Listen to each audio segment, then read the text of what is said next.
Mabuhay, Kapwatids! My name is Stephanie. And my name is Aimee, and welcome to the Babaylan Bruha Book Club podcast. We have come together in efforts to decolonize our minds, our bodies, and reconnect with spirit by ways of relation via conversation, of education, interpretation, and integration.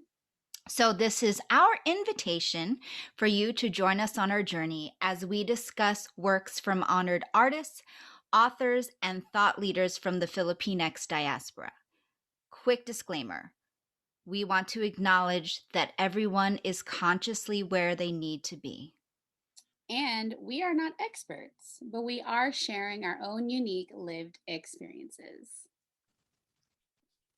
Hi, sis. Hi. Hi, everybody.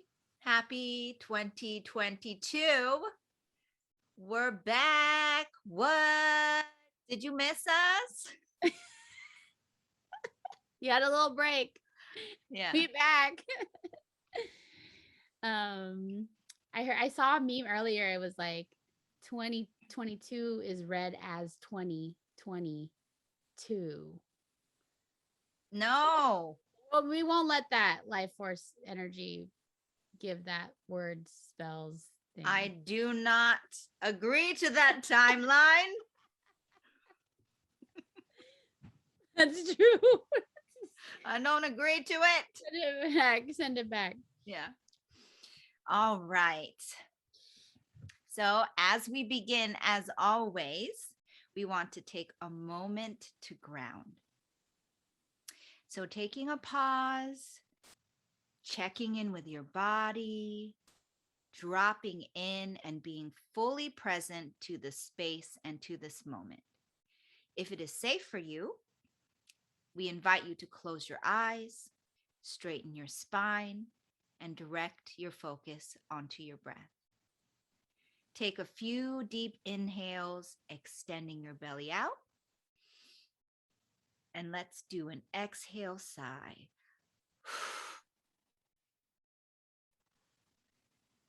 One more time. Inhale and exhale. Invite you to continue to breathe deeply and at your own pace. Be aware of your body and relax your shoulders and jaw and just be present in this moment. As we begin our conversation, we'd like to acknowledge, respect, and honor the ancestors who are for our highest good and invite them into the conversation today. We acknowledge the ancestors of this land, knowing we cannot do our own remembrance without remembering them. For me, that is the Shawnee, Miami, Hopewell, and Adena people in Ohio. And for Stephanie, that is the Bay, Miwok, Yokut people in the Bay Area, California. We also acknowledge and invite in our guides and source, Bathala, to be with us to support and guide our conversation. And we pray that they may support and guide you too. With gratitude, we also acknowledge your presence, energy, and light, no matter wherever and whenever you are tuning in. And so it is. Amen. A woman. Katotohanan. I heard that that's truth in Tagalog. Yes. Katotoo, whatever. All right. Well, speaking of truths and speaking our truths, we're going to do a new segment. I think we did it the one time before, called the Decolonizing Heart Check. So we got 90 seconds, right? Right. 90 seconds. Time it. Time it. Y'all can time it too. This is just so we don't take a lot of rabbit trails, because me and sis likes to talk. We talk all week on Marco Polo, and then we catch up before the Zoom, and then we still just talk here. So we're just going to give it 90 seconds. And the Decolonizing Heart Check is just to ask yourself, hey, what moments, right, in the week have you, or what thought processes what feelings, what things are you decolonizing or wanting to decolonize, etc.? Okay. Are you starting the timer? Yeah, you go first. Okay, hold on a minute. During the week or today? Oh, whenever. Oh, Just whenever. Be like before, anytime before we've been speaking right now in this moment. okay. Hot damn. Well, you said you have something, yeah? Yeah, I do. Okay, ready? And so it's everyone. Oh, no one can see it because my thing. Okay, start. Okay. I'm decolonizing something that happened earlier. It's the first day of Simbang Gabi, which is church at night because it's Christmas. And my decolonizing journey, while I want to, we'll talk about it later, acculturate to honor that part of my upbringing. Church doesn't resonate for me as much as it used to. So when my mother texts the family, like, are you going to church? It's just like, where did this text come from? And then already like she's prepped that the priests are coming here to visit after because they come from all around the bay to do Simbang Gabi in this community here.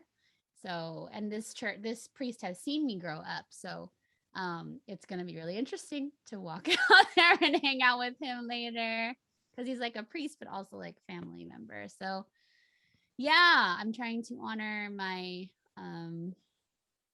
my different mindset in this season that we're in now with all this work and the podcast, the things we've been talking about in the presence of like priests who have been family.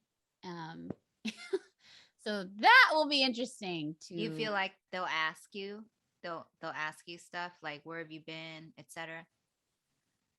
Normally don't disclose like I'm okay. No, I do a Babaylan podcast, but I am interested if it comes up.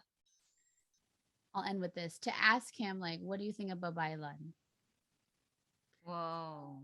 I think I'm gonna ask a priest, y'all, today, a Filipino ass priest, respectively, what they think of Babaylan.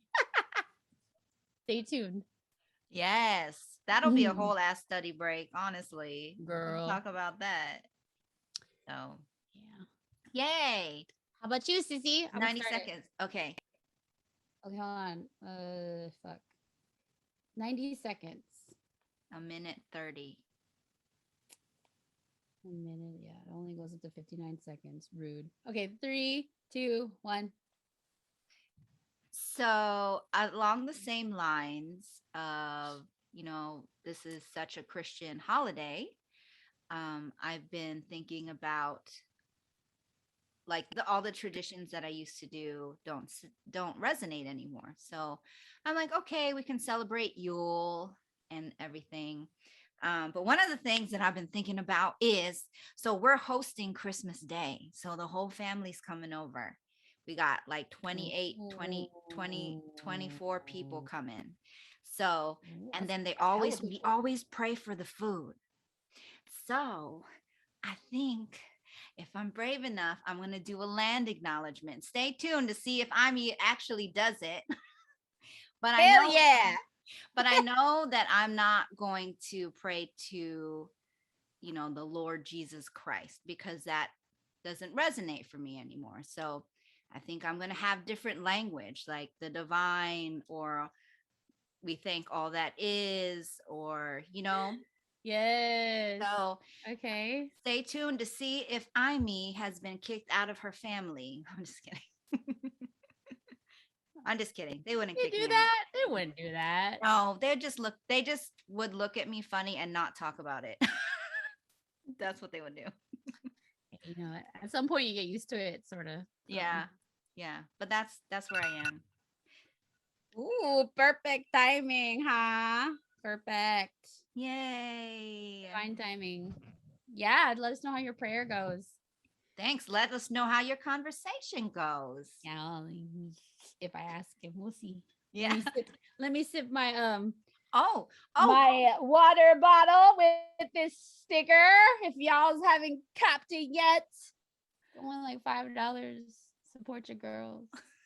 We really don't get money from this. No. Oh, I don't forward even know. batons. I don't even know if we get listeners, honestly. I'm just kidding. Sorry. Hey, we got more subscribers. Oh, Hey, yay. Hey. on YouTube's.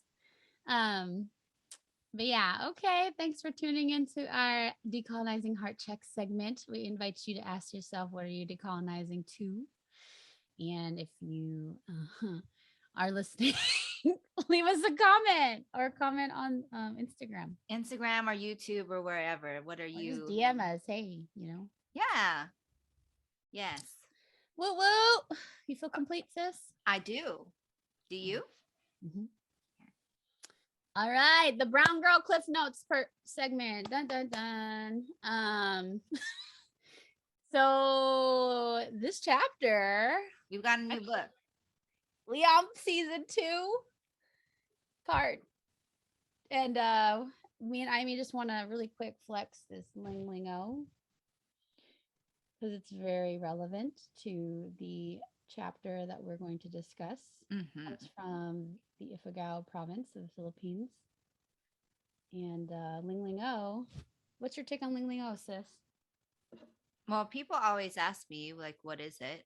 And I say that my short version, that is an acceptable social answer, is that it's the pre-colonial Philippine symbol for creativity, creation. If they ask more, which nobody does, I'll probably go more into it. But how about you? I actually wore this on a first date 4 weeks ago, and I was like, this is what I'm about. The womb space. You know what I'm saying? Mm-hmm. And actually, this was carved by the Mumbaki, who we'll be talking about today, Lagitan. I had the very honorable opportunity to meet him Halloween weekend in Santa Fe at the Bulalaya village. And yeah, he gifted us this before we left. So it's really special. Yeah. That's And, legit. Yeah, I'm very, very thankful. So shout out to Lagitan, Mamerto, Tingodan. I'm sorry, their last name Lagitan. But yeah, we'll be talking about him today and the Mumbaki. So yeah, this chapter was basically about the Mumbaki, which is what they consider the Babaylan in the Ifugao province, which is referred to as the Cordillera, my bad, administrative region of northern Luzon, so northern PI. And Lagitan was 55 when this chapter was published, so now he's 65. He is a Mumbaki wood sculptor, amazingly gifted. Geez. Yeah. Champion atlatlist, a spear thrower, and a healer. He is also initiated, fun fact, in the PAQO, or he's a LAIKA, a 4th level priest and earthkeeper, respectively, in the QUERO or QUERO, which is the native South Americans in Peru tradition. So Grace's story, this chapter is written by Grace Nono, and the story and photos capture what they refer to as the Lawet. It's a transition ceremony facilitated by multiple Mumbakis to summon a deity who's responsible for ushering. It was actually of Lagitan's father, Buwaya. Buwaya. Buwaya. Means crocodile. Oh, wow. Mm-hmm. Which is the book. Yes. We actually are reading.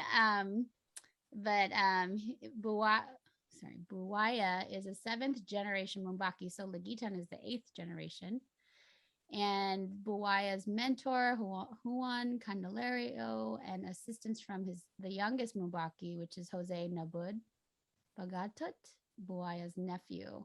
So the intricacies of this chapter is really interesting, and we'll dive into, as y'all know, because there was both presence of Christianized family and presence of many elders it was actually in the province. So there was even modernized US-based Filipino Filipinx who do practice and uphold the Baki. They call it the Baki ways. So Yes.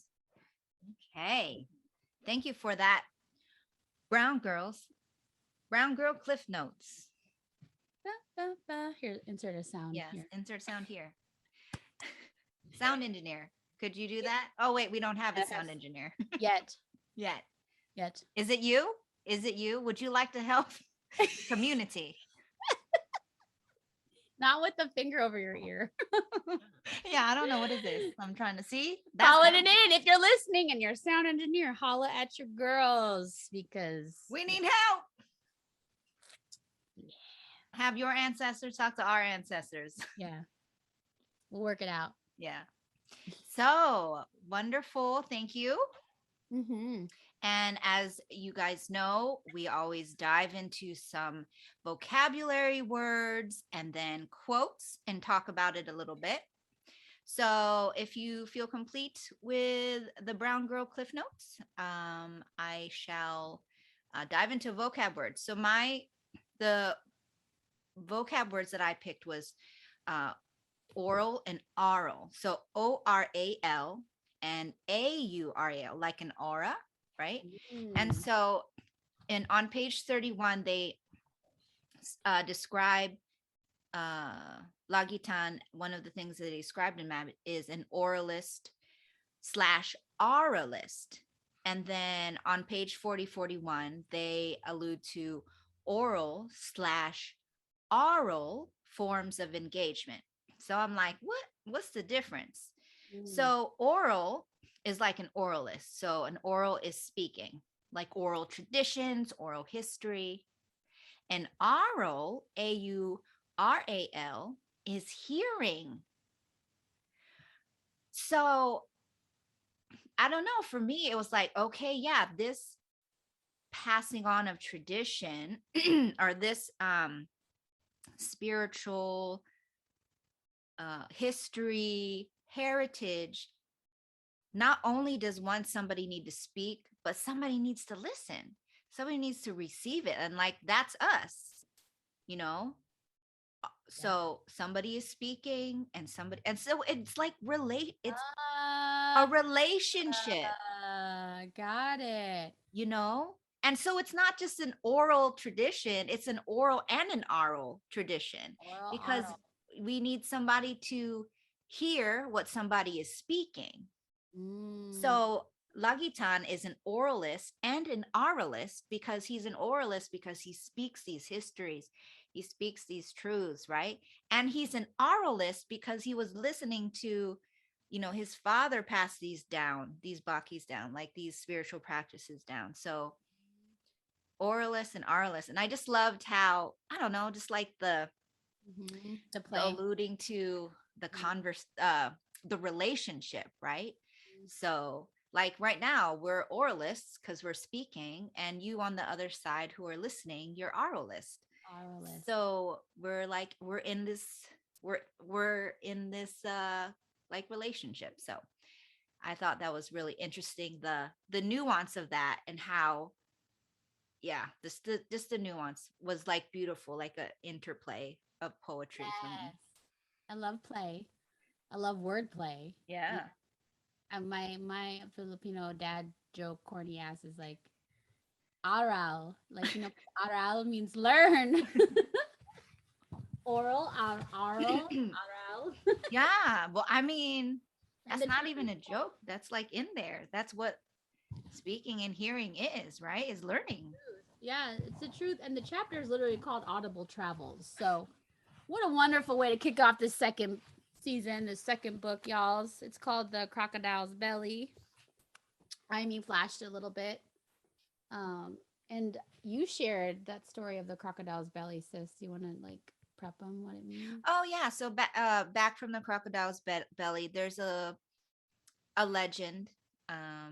Some say it's just a legend. Some say it's truth. Why can't it be both? That when the Philippines was colonized, all of the Babaylan, they fed them to the crocodiles as a way of stopping and cutting off, our forms of spiritual traditions and leadership. So what we're doing is we're coming back from the crocodile's belly. Return of the Jedi. Yeah, and the Buwayas, the crocodile, they kept us safe because the Buwayas are like guides in a sense to the Philippine people. So jokes on them because we still alive. That's true. And as an artist, look, we'll take a moment. I know people are listening in, but like if you're on the YouTube, more reason to tune into YouTube. But the artwork on the book is literally a crocodile consuming a tree, and there's like a Babaylan to the right. So is it consuming like a tree, or is the tree growing out of the crocodile? Oh, it's a great question, sister. Mm-hmm. Although it's lovely. Yes. She not wearing bra, so that's hella decolonizing. Right. Oh yeah, I just noticed that. See, I'm so decolonized, like I didn't even notice. I'm just kidding. Well, that's a great, thank you for that breakdown, sis. I really appreciate that, because I was like oral. So yeah, and it reminded me of aura, like you get your aura, whatever, aura red, get red. Your colors red, right? So, but that is what I wanted to bring up, and I am complete. Yay, thank you for your word. I decided to choose inculturation. Inculturation. It's on page 36. And it was just an interesting dialogue in this paragraph describing the Ifugao scene of her Lagitan's father's wake. So it kind of plays off the scene of like the family and community are divided. Some are against the Baki, and some are definitely upholding it. And the sentence where this word comes up is just that it's interesting. They said, but we Ifugao Catholics continue to perform the Baki because inculturation allows us to do so. And Mamerto said that. So inculturation, by definition, according to the Googles, is that it's a gradual acquisition of the characteristics and norms of a culture or group by a person of another culture. So to give you kind of an idea, I mentioned earlier, Lagitan is a Laika or earth keeper, initiated from the descendants of the Incas in South America, or the Andes. Specifically, they say the Andes Mountains of Peru. So the story, if you decide to read the book, Brown Girl, Cliff Notes really quick, he went there for healing, and then he stayed there, and they eventually just initiated him. He went through a series of initiations, and he became an earth keeper, 4th level priest. Whew. So that's an example, I think, alluded to me thinking of countries like America. We've got a lot of healers now in the community, acquiring certificates, various levels of training around different practices that could stem from different cultures, and they're not of the original gatekeeping culture. So for me, example, I learned how to work with cacao and facilitate cacao, but I am not of Mayan descent. So I think this word inculturation is really interesting because it kind of speaks of like hybriding, or it's like a gateway word to allow the conversation of people acquiring respective rights to practice something that does not come from their original culture, right? Though I don't want to assume, but there are folks who want to keep the sacred, which is why I don't claim myself as Babaylan, but Babaylan ik. But I mean, if you get like initiated, or you get trained or something, or if you're in super reverence and you are working from integrity, then I like this word that it kind of puts like not a definition, but it's like a dense way of kind of explaining like Oh, you know what I mean? This like Filipino is actually practicing Buddhism or something. You know what I mean? Right. There's a Right. Buddhist. So yeah, yeah. That Yeah. that's on page 36. Yeah. When you talked about facilitating cacao, this year I got my level 1 Reiki attunement, and I just, I make sure that if I am practicing to, and I'm not Japanese, that's a Japanese of Japanese descent, just to acknowledge and thank and honor the ancestors of Reiki and the grand masters of Reiki, right? Mm-hmm. So, but I don't really say that I do it because I don't know, like I don't feel called to do that yet, but I say I claim to be a Reiki practitioner because I practice it, right? So I think there's a difference between practicing it and then going, "Hi, I'm a leader." You know what I mean? So but I love that Yeah. because, you know, Lagitan, he was initiated to Yes. be an earth keeper. Yes. So that's legit. So, Yes. Yeah, I think there's something to be said about that's why they offer certificates. And I'm not trying to mock like certificates, but there's like the energy around you took time to study mhm. this practice and you're being in reverence with it, I think. Yes. So um the inculturation in this context of the wake event, I think allowed, especially someone who's a Filipino American, um, to honor, like I mentioned earlier, I did grow up with Catholic, I won't say training, but like that was my faith for a while, for a Mhm. long time, a big cusp of my Yeah. life. And, if I were to pass or one of my family members, like I would be the same. I'd be like, inculturation allows me to be like, yeah, I honor this Catholic ritual. And I also want to honor this pre colonial indigenous, like, Yeah. practice. And shit, I still have to not find, I'll call them in divine timing, but, the provinces, I don't have any Ifugao ancestors that I know of at this time. So this isn't technically from my province. So This word reminds me of another word that I learned uh, in in the church theology world. It's called syncretism. I think we mm, talked about it in the last book.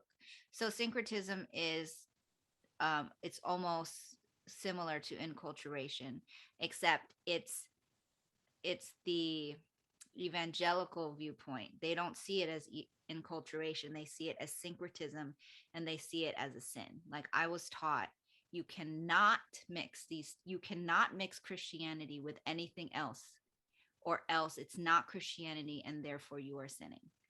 So I'm sorry. I'm so sorry. there, no, don't laugh. I mean, it's okay to laugh. It's like, do you hear like sometimes not hear yourself, but like when those things come up of like at the end of the fucking day, like the facts are the facts. Like this is pre-colonial practice. We weren't born into a Christian, okay, maybe our generation, but our ancestors were not. So that's the big Yeah, reason why we're doing this whole thing, because it's like, exactly. what was the pre-colonial ways? What was our ancestors doing on the beach or in Yeah, the fucking jungle yeah, before these people came? Was like, ooh, there's resources here. We want some sugar cane or whatever the fuck, coconuts, and let's conquer this land and then teach them how to practice our shit. And it's like, wait a minute. Like, and then so I was reflecting on this earlier, or sis, like, because some of the language in the chapter talks about evangelical Christians. And I thought of you and how he was also in Ohio, right? And I I was like, oh, know. What? shit. And then like out of all the states. So in a way, since you were there, And then I was lucky enough to meet him, you know, and so it's just like it's kind of trippy, the divine timing um of it all. And so anyways, my point is some of the like I was like imagining because I'm a visual person, like I was imagining the wake and how, because she did descriptions, like they would be chanting, the elders would be chanting Baki things, but then they'd have like a very Christian song playing in the background. You know what I mean? And Yeah. I can only imagine like being there and be like, okay, they're honoring that part and that part. But like, what does the father want? Bula, you know, Bulaya? Yeah. Buwaya. Buwaya. What does Buwaya want? So but I think they talked about how a medium came and was like, this was great. So This was great. simple, obviously better words, but you know. This is great. This is wonderful. Yeah, I would say that too, because I mean, I think, and I'll feel complete after this thought. It's just the collective is recognizing that we are multidimensional people, right? And are multidimensional beings. Let me say that because people's limiting. Um, and with words such as enculturation and also being in settings where there's mixed beliefs, mixed race, class, creeds, like we have to acknowledge at some point that like the possibilities are endless. So um Yes. I don't know. I still I personally can't wrap my mind around folks who think that because you're combining things or you're sacrificing animals, like that's demonic. Because in reality, it's like you turn around, you go eat some chicken that was sacrificed. Was it done in reverence too? Like, let's ask about that. Probably not, but yes. Well, wonderful. Do you feel complete with that? I do. I like that word, enculturation. Enculturation. Okay. Quotes time. Dun dun dun. Quotes. I'll go first. Take the mic. Take it. So, the part of the book of that I want to highlight is from page 39, and the context is people are doing the Baki in people are doing the Baki like not in Ifugao lands, right? And so Grace Nono, she writes, I asked Mumbaki, Nabbud, and others if they thought summoning the Maknongan or the Ifugao deities, not from Banao, Philippines, but from Ohio, USA, will provoke such deities to come to such unfamiliar grounds. So she's like, are they going to come? If you do this ceremony, the summoning ceremony, are they going to come here? Are they going to come to Ohio? And I was like, oh, yeah. Are they going to come to Ohio? They probably did. Sissy. I want to know. They probably did. Well, the answer I received was a yes. The Baki, the customary offerings, and the ordained Mumbaki himself will make the unfamiliar grounds familiar. Hence, if a Mumbaki in Ohio is able to successfully summon his spirits to his ritual site in the diaspora, these spirits' attendance is expected to contribute much of the efficacy of his ritual actions. And so it kind of plays along what you had said, like we are multidimensional beings. Yeah. Right? Like we came here to have an earth body and experience the physical. But the deities, like spirit, Batala, they are not just restrained to the Philippines, right? So, and then she talks about how on page 40 that while the ritual took place in Banao, they were saying how the nephew here set up a Skype in his large TV screen to connect with the family in Ifugao who were directly overseeing the proceedings. So the Skype allowed Mumbaki Kindipan to ask me questions and give me instructions in real time while the ritual was going on. And oh my gosh, I had just so many thoughts about this passage. For one, I was like, what, Ohio? So Mamerto was, when this was written, and he was a Ohio based artist. And like he lived up the road, and I didn't know. I learned about him right the year before, like right before he left or something to somewhere else, not here in Ohio. So, but I've been out here. You heard my complaints about being in the Midwest and wondering, trying to decolonize, etc. And so it's just like, man, up the road at less than 2 hours, like an hour and 15 minutes away, there lived this Mumbaki who practiced, right? And who was connected not only to this land, but to the land in the Philippines. Yeah. So that felt very hopeful, right? It felt very, yeah, I just felt encouraged. Right? And then also the use of Skype. It just reminded me of Skype. On the R.I.P. It's still around. I don't know. I think they retired it. At my job, they did. Anyway. They missed out. I don't know. Zoom just came in. Zoom.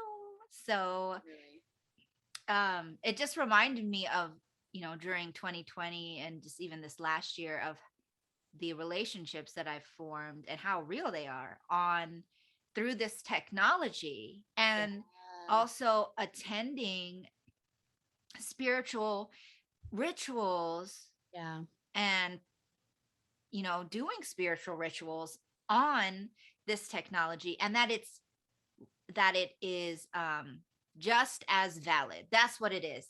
It felt like validation. Like, yeah, you can be in Ohio, you can call on your pre-colonial ancestral deities, and they will come to Ohio.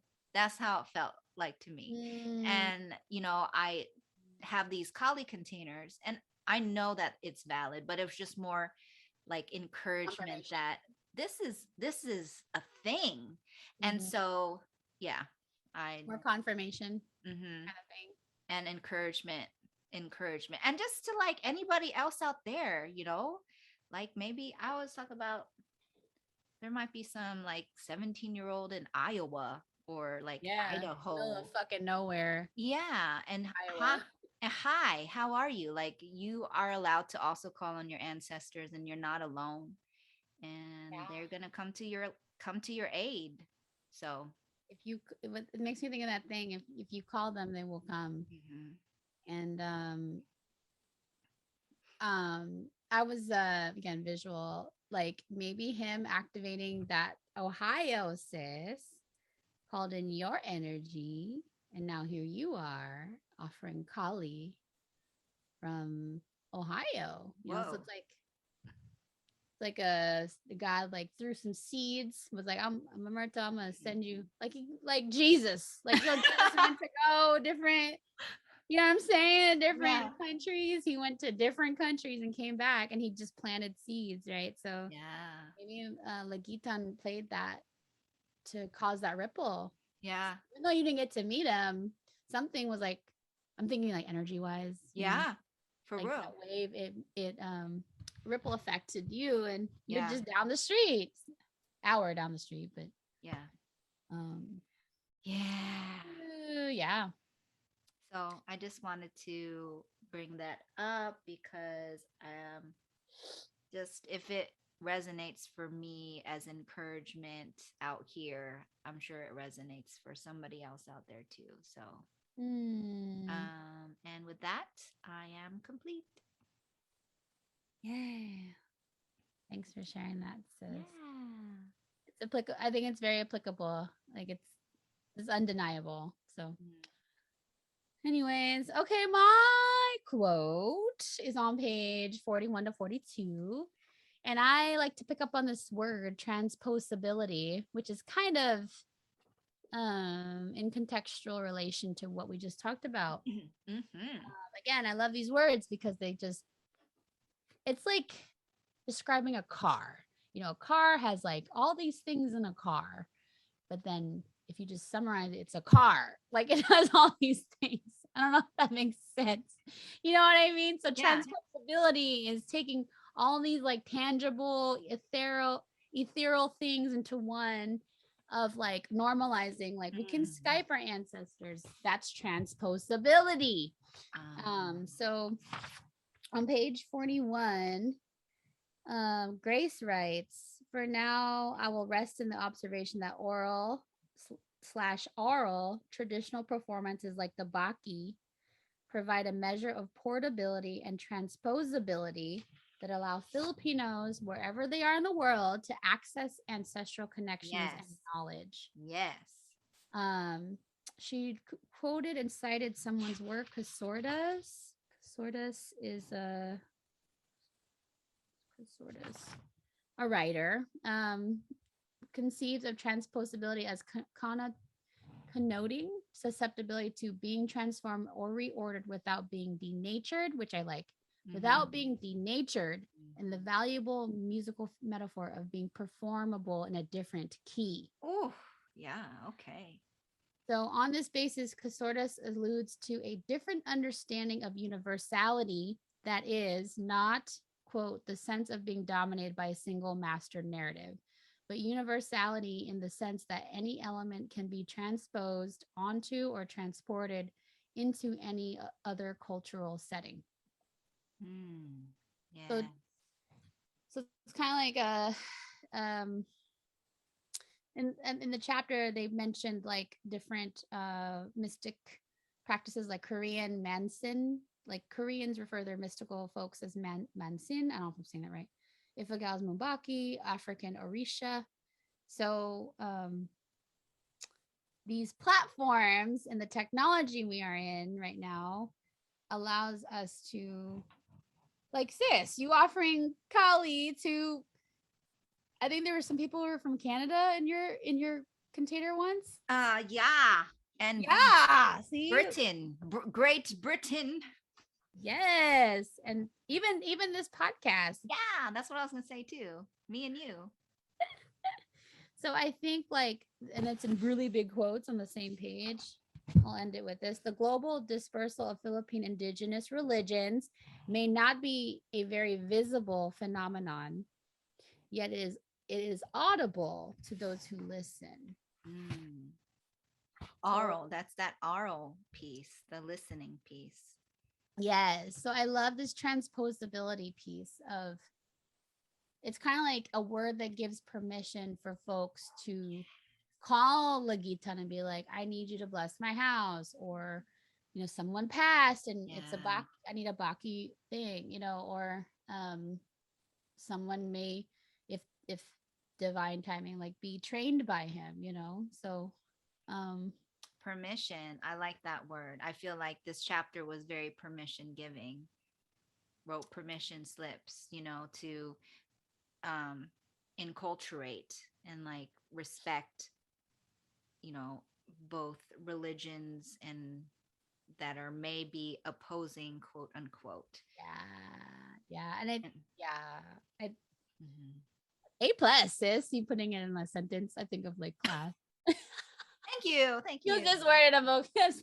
I think it kind of, it invites more neutrality for folks who are very like, you can't practice that because you're not part of the lineage. You can't claim that because you're not part of it. Yeah.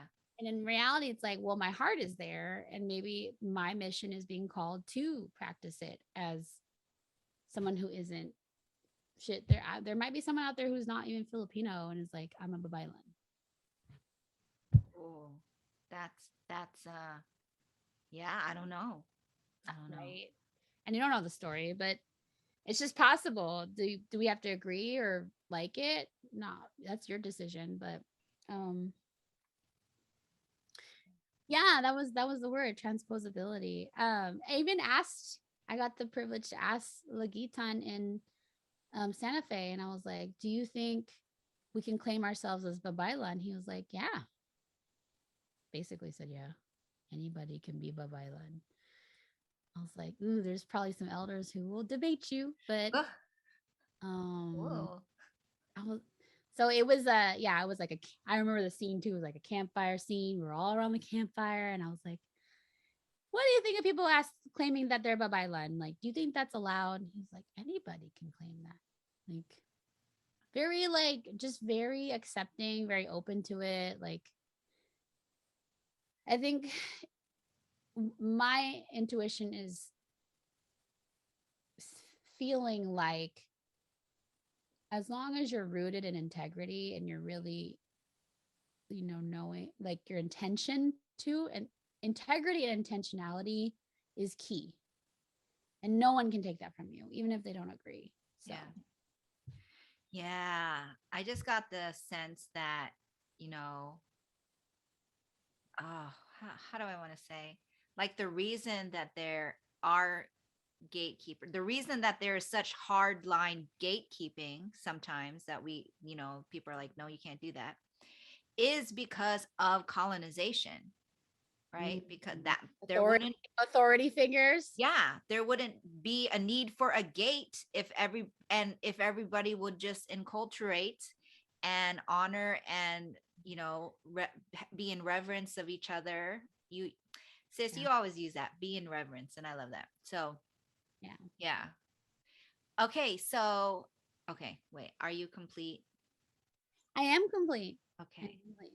Before we end, I wanted to ask you, so you sat with Lagitan. So he likes to be called Lagitan, not Mamerto or not Mumbaki, Tindongan.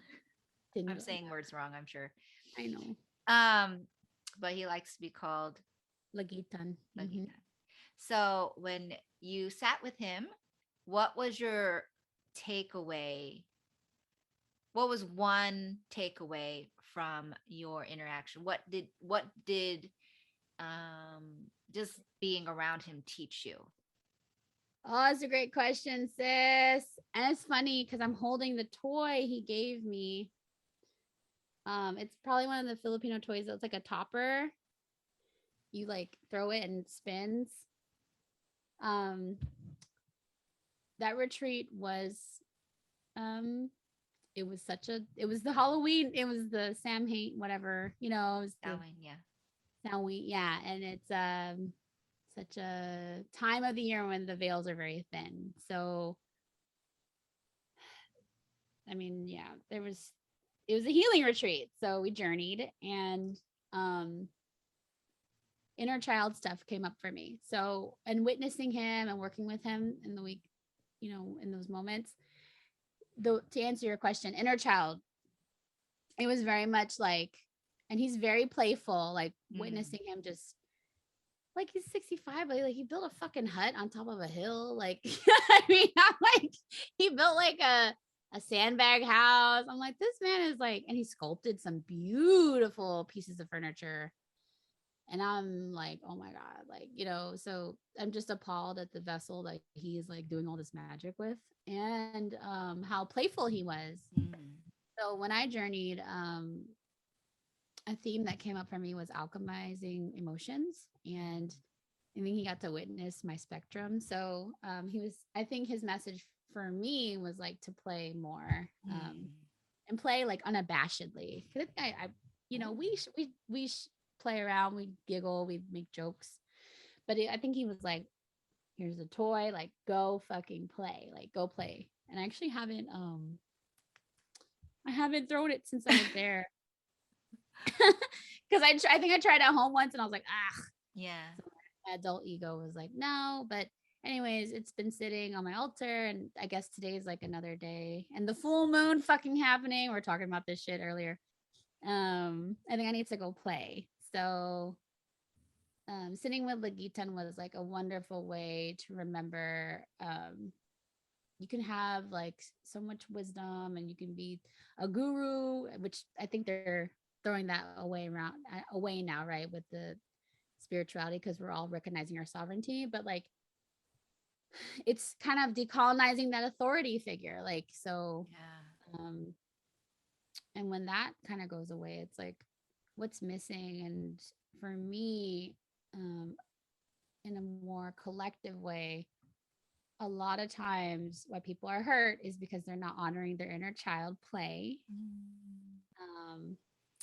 and to see a very wise man just running around like playing. It was I remember I looked at V during the retreat. It was like V and I think it was Jillian that was there. And I was like, I'm gonna be a fun elder folk. Like I'm gonna be, running around like he is, like cracking jokes and stuff. Oh yeah. Like You're gonna it's be like hanging out cracking with your jokes. fun Tito or Lolo at a party, you know what I mean? And I didn't have the blessing to really enjoy my grandfathers when I was alive because they died when I was a baby. But so it was a joy to like witness that energy, his energy, which is very playful. But obviously he's a Mumbaki. So, but yeah. Answer. And that's also permission to be serious and walk in your spiritual power and authority and to make some jokes in the play. I mean, because we make some jokes here. Remember, we used to feel bad. We were like, are we making too many jokes? But maybe we're not. Permission. Listen, I get life is deep and expansive and all that shit, but some of the like best, not the best, but like the most boldest spearhead spiritual folks out there, practitioners, they don't even say like call me a leader, call me a practitioner, and they crack jokes all day. So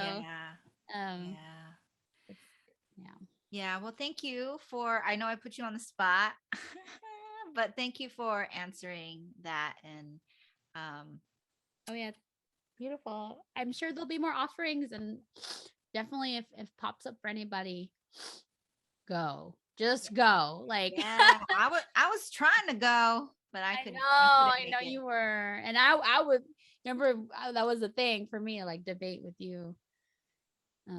Yeah, should I go? Should I not go?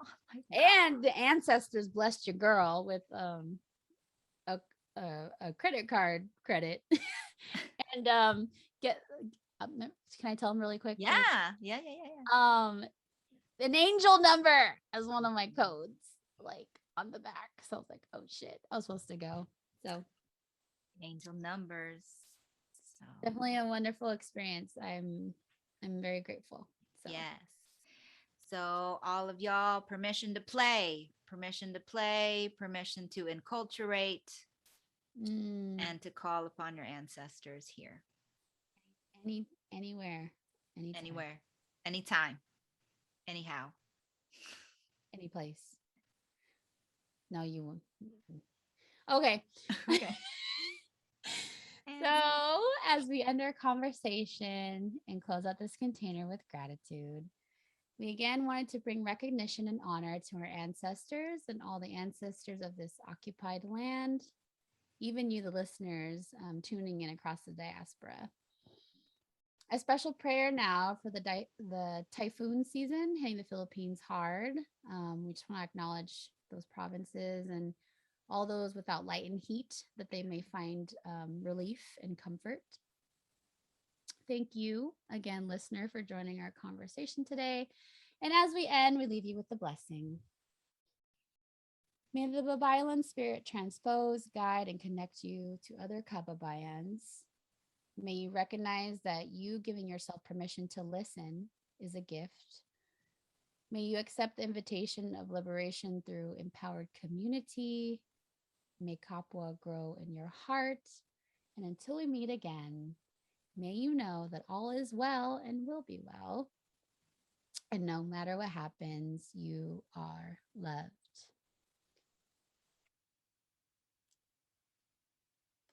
That one was good. I felt it. Did you feel it? I felt it. Okay. Yay!